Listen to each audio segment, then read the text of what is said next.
Hello दोस्तों, स्वागत है हमारे CSS3 वेब डेवलपर ट्यूटोरियल में। ये हमारा CSS3 web developer tutorial CSS3 से रिलेटेड सेकंड ट्यूटोरियल है, जिसमें हम सीखेंगे कि CSS3 को कैसे हम इंसर्ट करते हैं इन दी HTML डॉक्यूमेंट पेज। इसके कुछ तरीके होते हैं, जिससे कि हम इस CSS को हम अप्लाई कर सकते हैं इन दी HTML डॉक्यूमेंट पेज। जैसे कि आपको पता है कि CSS को स्पेशली डिज़ाइन ही HTML पेज के लिए किया गया है। तो इसके कुछ तरीके हैं, उसमें से कुछ 3 तरीके हैं, और ये 3 ही तरीके ही होते हैं इन दी HTML पेज में, CSS में। जैसे कि एक होगा इंटरनल स्टाइल शीट, हो गई एक्सटर्नल स्टाइल शीट और इनलाइन स्टाइल शीट। तो इनलाइन स्टाइल शीट से हम स्टार्ट करते हैं। इनलाइन स्टाइल शीट होती क्या है? Dog type HTML body. ये जो टैग हैं, ये तो HTML टैग होते हैं, जिसमें हमने एक H1 हेडिंग दी है, जिसमें हमने लिखा हुआ है दिस इज ए हेडिंग। हम चाहते हैं through of inline style sheet, इसको हम कोई भी प्रॉपर्टी देना चाहते हैं, जैसे कलर ब्लू। यानी कि मैंने एक ब्लू कलर की एक प्रॉपर्टी दी हुई है, ये कलर नाम की एक प्रॉपर्टी दी हुई है ऑफ द CSS, और इसमें हमने एक इम्प्लीमेंट की हुई है through of inline style sheet. यानी कि किसी भी हेडिंग में लाइन बाई लाइन, मतलब लाइन बाई लाइन हम स्टाइल देते हैं, वो हमारी एक इनलाइन स्टाइल शीट होती है। ऐसी एक और आती है एक्सटर्नल स्टाइल शीट।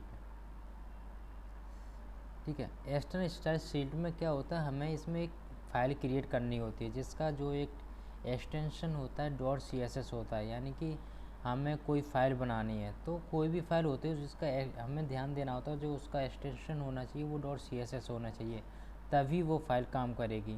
वो फाइल में हम सारे पैराग्राफ दिया होता है, जैसे मैंने ये दिया हुआ है बॉडी। यानी कि बॉडी का जो बैकग्राउंड कलर होगा वो लाइट ब्लू हो जाएगा। H1, उसमें हमने एक H1 डिफ़ाइन किया होगा, जो हम अभी प्रैक्टिकली देख लेंगे। तो इसमें कलर, नेवी और मार्जिन लेफ्ट। इसके एडवांटेज होते हैं कि इसमें हम बहुत सारे डॉक्यूमेंट बना सकते हैं, HTML डॉक्यूमेंट बना सकते हैं। और उसमें डॉक्यूमेंट बनाने के बाद उसमें हम क्या करें कि ये कि style.css एक फ़ाइल बना लो CSS की, और उसमें हम इम्प्लीमेंट कर सकते हैं। ठीक है, ऐसे ही एक और होता है इंटरनल में क्या होता है, इसमें ये तो हमारा HTML टैग है, जैसे डॉग टाइप, HTML हेड, ये सब क्या है, ये सब हमारा HTML डॉग है। लेकिन हमें इसमें ध्यान देने वाली बात होती है कि हमें जो हेड टैग में हमें एक स्टाइल टैग देना होता है, और उसमें हम CSS लिखनी होती है। H1 हमें कर्ली ब्रेसेस देने होते हैं, इसको हम क्लोज कर देते हैं। इसमें हमें अपनी प्रॉपर्टी देनी होती है, CSS प्रॉपर्टी देनी होती है। ठीक है,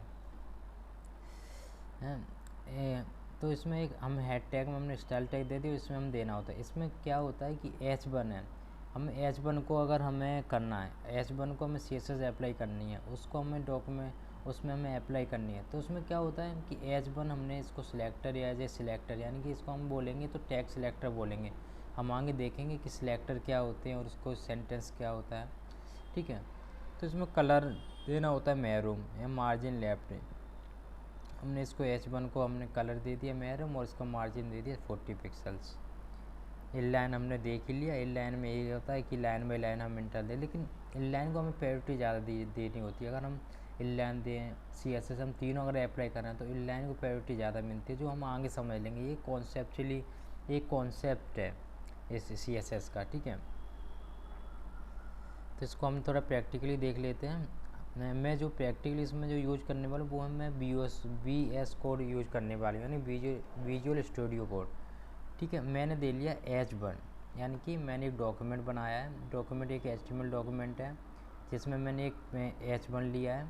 H1 में मैंने लिखा दिस इज हेडिंग। मैं चाहता हूँ ये through of inline style sheet, तो उसके लिए मैं अप्लाई करता हूँ स्टाइल इनलाइन स्टाइल शीट। तो मैं पहले देता हूँ स्टाइल, उसकी एक प्रॉपर्टी ले लेता हूँ कलर मैं चाहता हूँ ब्लू। ठीक है, तो मैं गया ब्लू पे, और मैंने इसको लाइव सर्वर करता हूँ। लाइव सर्वर मेरा ऑन है।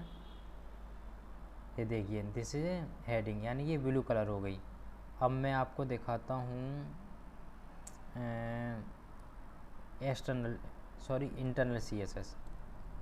ठीक है, जिससे हम इंटरनल CSS हो गया, जिससे हम इंटरनल CSS भी बोलते हैं। मैं जैसे बताया था आपको, हेड टैग में देना होता है। यानी हेड टैग मेरा ये रहा यहाँ से यहाँ तक, तो मैं देता हूँ स्टाइल टैग, और मैं चाहता हूँ किस में देना चाह रहा हूँ H1,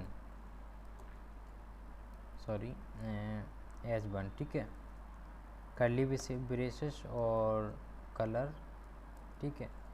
मैं देना चाहूँगा इसको ब्राउन, ओके। और ये हो गया। हम प्रॉपर्टी आगे देख लेंगे, बहुत सारी होती हैं। देखा, दिस इज ए हेडिंग, ये क्या हो गई, ये मेरी एक इंटरनल CSS हो गई, ठीक है। मैं एक और पैराग्राफ यहाँ कर ले रहा हूँ, paragraph, this is a paragraph, ठीक है।